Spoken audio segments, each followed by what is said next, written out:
Bonjour et bienvenue pour ce point économique, géopolitique, énergétique et boursier.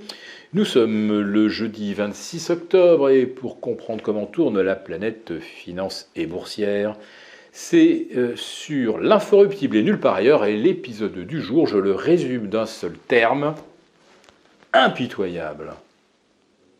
Oui, impitoyable, c'est le terme qui convient pour qualifier la correction que subissent des entreprises qui ont le malheur de décevoir les investisseurs ou d'annoncer un profit warning. Nous allons y revenir dans quelques instants. Mais je tenais à vous assurer que je lis bien, pas tous les jours, mais je suis vos commentaires pour identifier quels sont vos points d'intérêt. Et j'ai lu à plusieurs reprises que certains regrettaient que nos points soient un peu moins boursiers ces temps-ci et plus géopolitiques. La géopolitique est néanmoins un domaine que nous ne pouvons pas ignorer aujourd'hui avec la situation au Proche-Orient. Mais ce point du jour, lui, va être effectivement très boursier, tout comme celui d'ailleurs de vendredi dernier, ou celui de fin septembre, où l'on voyait se dessiner les prémices d'une grande correction boursière, avec la cassure de supports importants sur le CAC 40, le basculement sous 7250, c'était il y a un petit peu moins d'un mois, le S&P 500 retombait sous les 4400.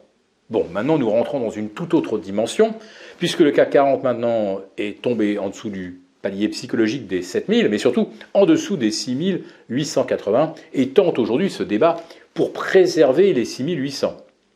Mercredi soir, 25 octobre, le S&P a pulvérisé son support des 4230 pour tomber vers 4150. Tandis que le VIX qui lui est associé, le baromètre du stress, faisait un bond vers 21, plutôt un rebond. Là, on rentre dans une zone qui peut devenir critique, parce que chaque fois qu'on franchit le cap des 21, on ne tarde pas à atteindre rapidement 30, 40, 50. Tout dépend évidemment du contenu de l'actualité. Et ce contenu, évidemment, il sera géopolitique si l'on parle effectivement de correction de 10, 15 ou 20% des marchés. Ce ne sera pas pour cause de déception ou d'inquiétude purement économique. Donc voilà, ça c'est fait, c'est dit. Les signaux techniques baissiers sont maintenant tous déclenchés. La couverture des portefeuilles, vous l'avez faite évidemment depuis longue date, si vous nous suivez quotidiennement. C'était simplement pour situer qu'aujourd'hui, ceux qui voudraient prendre des positions offensives à la baisse, c'est probablement la chose à faire. Et nous allons certainement essayer d'identifier quelques opportunités de vente à découvert. Alors, sur les constructeurs automobiles, on vous avait déjà prévenu que c'était un des secteurs les plus fragiles. On est déjà à moins 50% sur Forvia, sur Plasticomnium depuis le milieu de l'été. Ça y est, moins 50, avec une chute aujourd'hui de moins 17 ou moins 18%. Donc là aussi, c'est un résultat qui déçoit et qui entraîne une sanction effectivement impitoyable.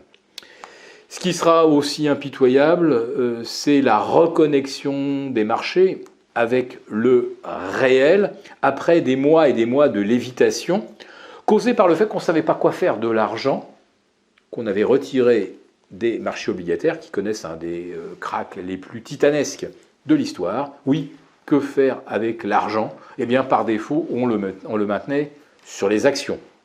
Eh bien, cet arbitrage aujourd'hui, évidemment, n'est plus tenable quand on voit des titres perdre 20, 30, 40%, et même le record de moins 60 ce mercredi 25 sur Worldline. Moins 60, c'est quelque chose qui n'a jamais été observé dans aucune période de krach sur aucune valeur composant le CAC 40 depuis 1987. moins 60 en une séance.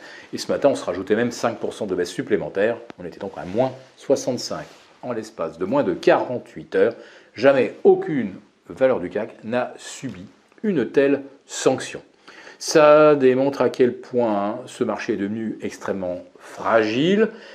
Et j'ai toujours, ces derniers mois, j'ai toujours mis l'accent sur ce marché hologramme où il n'y a en fait pas de volume, pas de contrepartie. Eh bien, ça donne effectivement des scénarios de type Alstom, Atos, Téléperformance et maintenant Worldline. Et si Worldline n'était que le premier d'une série de corrections impitoyables. Si cette vidéo vous a plu, n'hésitez pas à nous mettre un pouce et je donne rendez-vous à tous nos abonnés désaffranchis pour notre live du vendredi 27 à ne manquer sous aucun prétexte. Merci beaucoup d'avoir regardé cette vidéo. N'hésitez pas à réagir dans les commentaires ou à liker et partager cette vidéo si le contenu vous a plu. Et pour ne rater aucune de nos prochaines émissions, vous pouvez vous abonner à notre chaîne et activer les notifications. Et pour plus de contenu, n'oubliez pas que le dernier rapport rédigé par nos experts est accessible en cliquant sur le lien de description. On se retrouve tout de suite dans les commentaires et je vous dis à très bientôt pour une prochaine vidéo.